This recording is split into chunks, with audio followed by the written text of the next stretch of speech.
Hello, good morning. Trust you're having a great day. Welcome to First Next News Port Harcourt. And the program is Daybreak Politics. Daybreak Politics, we bring you trending political stories, and of course we give you the brief analysis of what you need to understand on a broader perspective. My name is Zach Jimmy, and I have you on set, Kings Ojalo. Kings Ojalo, it's a pleasure to have you this morning. Thank you so much, Zach. All right, without much ado, we have so much to dish out to you this morning, but just like we always say on this particular program, we just have the latest to give to you to sit tight and enjoy the rest of the program. Top on the list this morning is coming from the Minister of the Federal Capital Territory, talking about Barrister Nyesom Wike. Of course, we are not unaware of the development that took place in the city of Abuja, where he had an altercation with a naval staff, Lieutenant A.M. Yerima. Of course, that particular development has raised so much dust, with so much critics calling for the suspension of the FCT minister and some other persons saying the lieutenant was not doing actually his job. So this has raised so many concerns, and so many people have given in their opinions on this particular story. So yesterday, the FCT minister was granted a media chat, and in that media chat, he says he's going to give his antics. He's going to give those against him, right? He's going to give them sleepless nights, as according to him, if you can quote him verbatim, he said he didn't mean to say the military are foolish. That was what he said, that he didn't mean to say the military are foolish, that it was only against the illegal acts of A.M. Yerima. What would be your thoughts on that?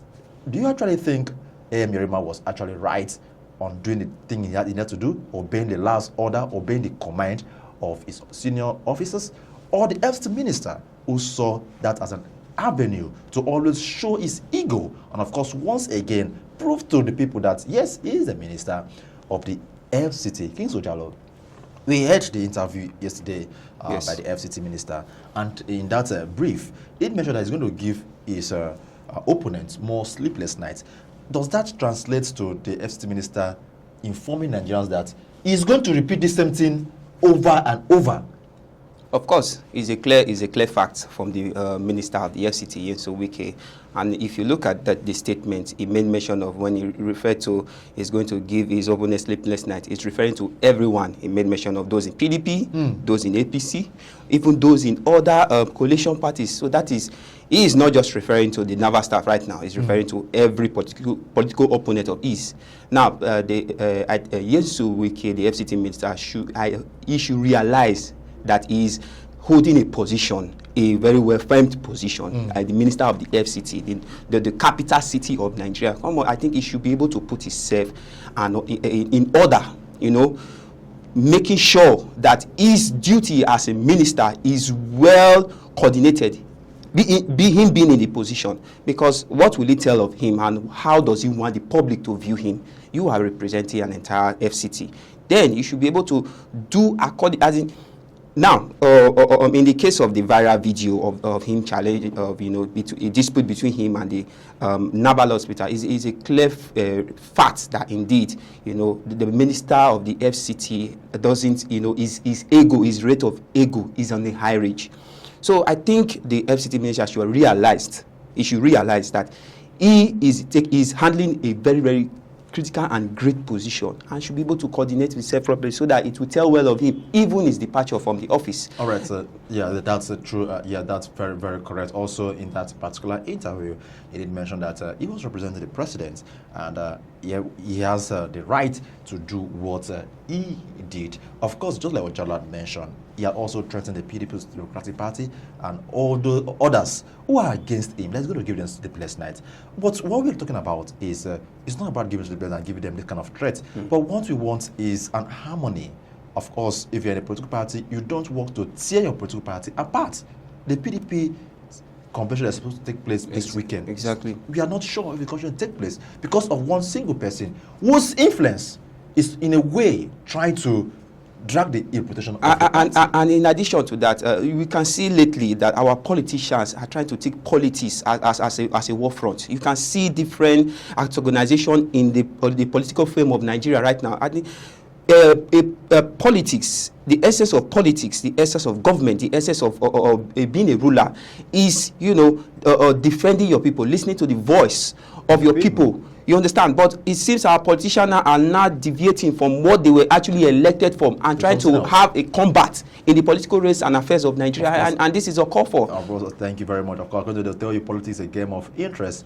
Yeah, no permanent enemy, but no permanent friend. But that doesn't mean you should create enmity while trying to put together your political ambition. Move straight to the next topic we have for you this morning. The House of Representatives have put into discussion that WAEC, West African Examination Council, should suspend the plans of introducing the computer-based test until 2030. Of course, this particular motion was moved by Honorable Kelechi Nwogu, insisting that Nigeria educational system is not ripe enough for us to begin the CBT.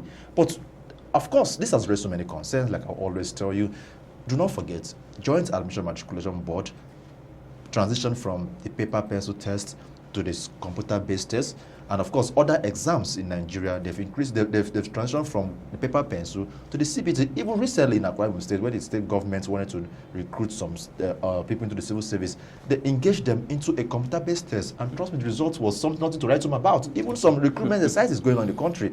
Even the civil defense, immigration, and what do we call them? All right.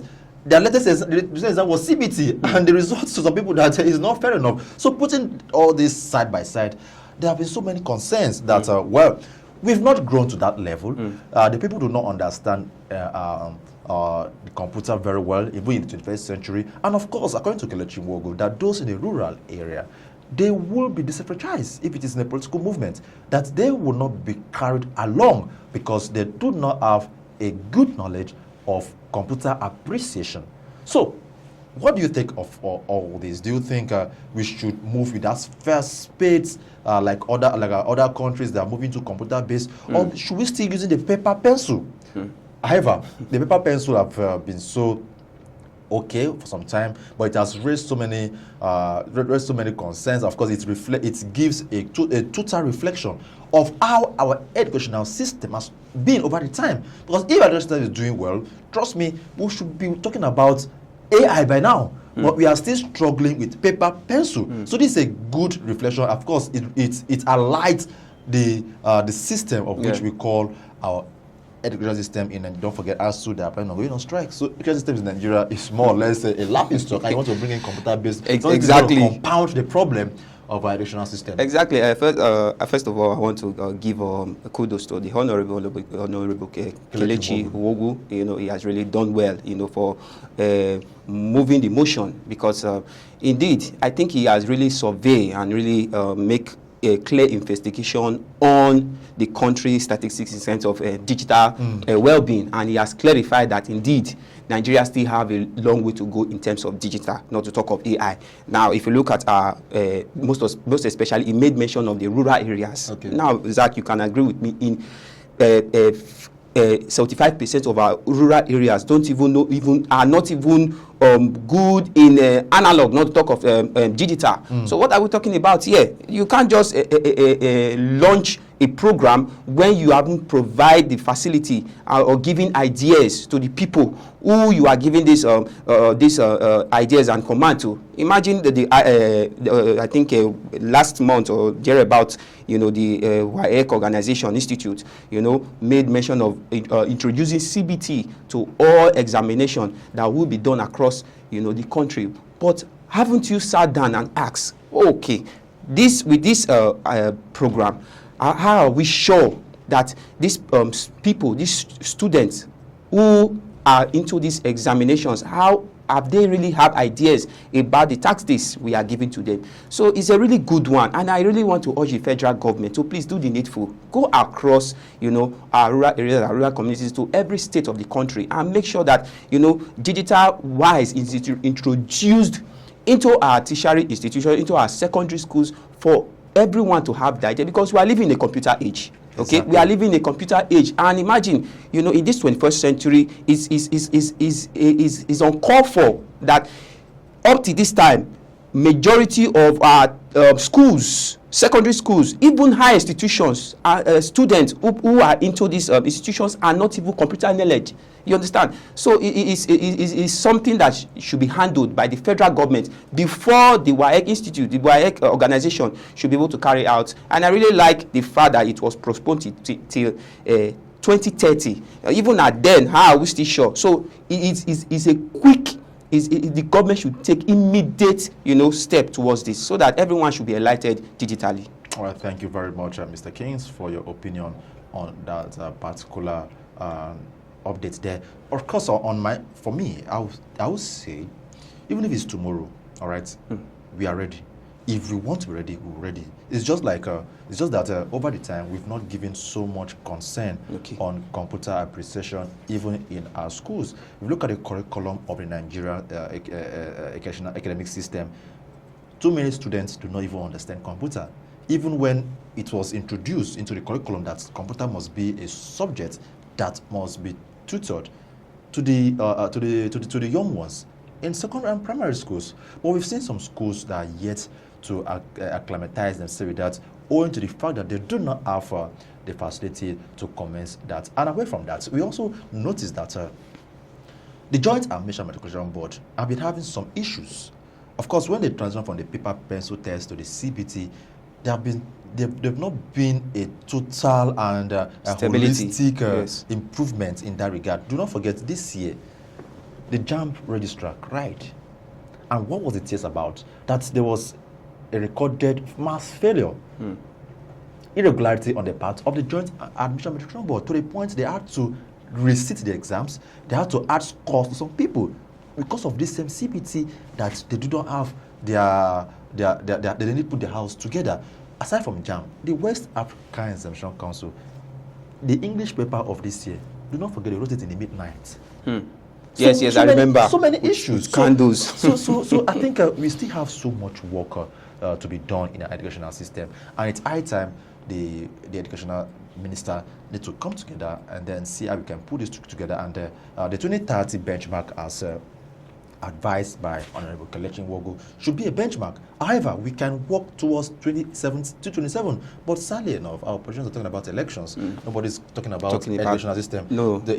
Or a go for their election. So let's just hope after the 2027 elections, they will now come back and then start But even at that, are we sure, like, always, let me use your word, are we sure that 2030 will still fix it? Because even if the government approve, for example, 20 billion for computers, there are people in this country that will take that money for something else. So that's a country problem. And I'll leave you with your thoughts and let you get your thoughts on these particular issues. That's the side of our show this morning on Daybreak Politics on First Next News, Port Harcourt. Thank you very much for listening. Till I come your way next time, my name is Zach Jimmy.